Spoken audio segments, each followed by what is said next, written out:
दी कल्कि cinematic universe में कौन कौन सी मूवीज आएंगी ये अभी ऑफिशियली कंफर्म तो नहीं हुआ, इसलिए मैं कुछ मूवीज गेस करूंगा जो कि इस सिनेमैटिक यूनिवर्स के फ्यूचर में आ सकती हैं। सबसे पहले जो मूवी आना कंफर्म है वो है कल्कि का सीक्वल कल्कि पार्ट 2। देखो कल्कि की एंडिंग में भैरवा सुमति को लेकर संबाला से भाग जाता है एंड इसके आगे की स्टोरी सीक्वल में कंटिन्यू होगी कि अश्वत्थामा भैरवा को कैसे रोकेंगे और भैरवा को ये कैसे फील होगा कि उसको अब ये तुच्छी हरकतें बंद कर देनी चाहिए क्योंकि वो सूर्यपुत्र कर्ण है। बाकी भैरवा को कर्ण होने का एहसास दिलाएगा उसका खुद का हथियार विजय धनुष, क्योंकि पिक्चर की एंडिंग में विजय धनुष के कांटेक्ट में आते ही उसको सब कुछ याद आ गया, लेकिन जैसे ही विजय धनुष उसके पास से हटा वो वापस से भैरवा बन गया। तो हाँ, विजय धनुष ही भैरवा को याद दिलाएगा कि वो कर्ण है और उसका असली पर्पस क्या है। और इसके सीक्वल में सारी स्टोरी खत्म नहीं होगी क्योंकि सुमति इस मूवी में 5 मंथ्स की प्रेग्नेंट थी, मतलब कल्कि अवतार को आने में अभी भी टाइम लगेगा। सो आई थिंक सीक्वल की पूरी स्टोरी भैरवा पर ही फोकस करेगी और शायद उसकी एंडिंग में जाकर कल्कि अवतार का जन्म हो। तो जब कल्कि अवतार का जन्म होगा तो उनको ज्ञान देने के लिए और फाइटिंग वगैरह सिखाने के लिए और भी लोग लगेंगे और यहीं पर मदद करेंगे बाकी के चिरंजीवी, क्योंकि एक तो अश्वत्थामा जी हैं ही और वो तो ऑलरेडी मदद कर ही रहे हैं, लेकिन बाकी के चिरंजीवी भी आएंगे। जैसे कि लॉर्ड परशुराम का रोल होगा लॉर्ड कल्कि को युद्ध कला में माहिर करना और लॉर्ड हनुमान का काम होगा इस युद्ध में कल्कि की मदद करना। तो हाँ, कुछ चिरंजीवी तो डेफिनेटली दिखेंगे ही, लेकिन यहाँ पर सबसे बड़ा मुद्दा ये है कि सोलो मूवी किस चिरंजीवी पर बनेगी, क्योंकि पिक्चर तो इनमें से किसी न किसी पर बनेगी ही, वरना इनका सिनेमैटिक यूनिवर्स बनाने का क्या फायदा होगा अगर ये स्टोरीज को एक्सप्लोर ही ना करे तो। हालांकि स्टोरी फिक्शनल भी हो सकती है जो कि कॉम्प्लेक्स और यास्किन से आने की पहले की हो, पर होनी जरूर चाहिए, तभी तो मजा आएगा।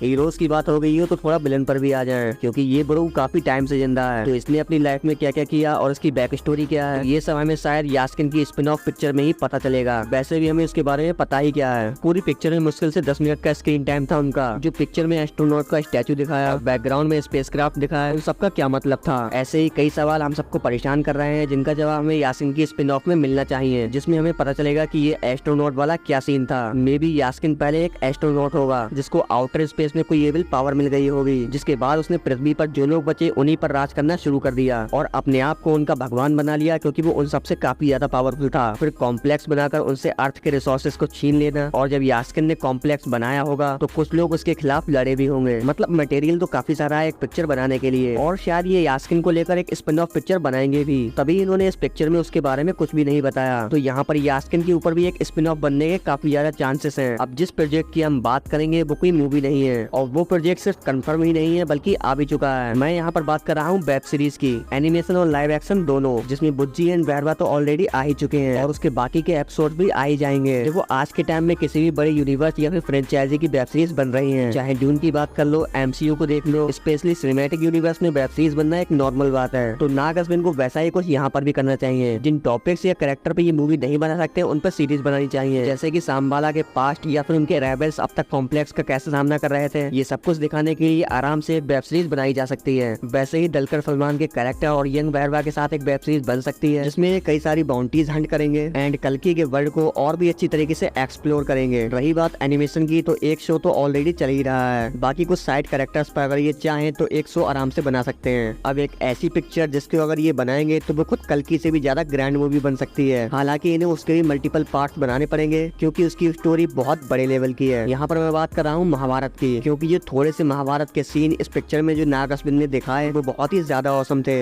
अब आई नो कि इन्होंने दी कल्कि सिनेमैटिक यूनिवर्स बनाया है, मींस उसमें फ्यूचर की स्टोरीज होंगी ना कि पास्ट की, लेकिन कहीं ना कहीं थोड़ी सी उम्मीद तो है ही, क्योंकि ये महाभारत को कल्कि की प्रीक्वल की तरह दिखा भी सकते हैं। और वैसे भी प्रोड्यूसर्स को तो बस पैसा कमाना है, तो उन्हें जिस तरफ प्रॉफिट दिखेगा वो वही जाएंगे। एंड जब कल्कि सिर्फ 2 हफ्तों के अंदर 1000 करोड़ से ऊपर जा सकती है तो फिर आप ही सोचो कि महाभारत कितना कमा सकती है। तो फिर हाँ, इस सिनेमैटिक यूनिवर्स में महाभारत पर भी पिक्चर बन सकती है, और अगर नहीं बनी तब भी टेंशन लेने की कोई बात नहीं, क्योंकि कल्कि के प्रॉफिट को देखकर कोई और स्टूडियो महाभारत पर फिल्म जरूर बनाएगा, लेकिन वो लोग आदि पुरुष जैसी गलती ना करें। तो ये थे वो प्रोजेक्ट्स जो कल्कि सिनेमैटिक यूनिवर्स के फ्यूचर में आ सकते हैं। अगर आपको ये वीडियो पसंद आई हो तो वीडियो को लाइक कर दो और चैनल को सब्सक्राइब कर दो। बाकी कल्कि मूवी से रिलेटेड मैंने कई सारी वीडियोस बनाई है जो कि अभी स्क्रीन पर दिख रही होंगी, तो उनको भी जरूर से चेकआउट कर लेना। हम आपसे मिलेंगे नेक्स्ट वीडियो में नेक्स्ट अपडेट के साथ, तब तक के लिए देखते रहिए MT एक्सप्लेन्ड।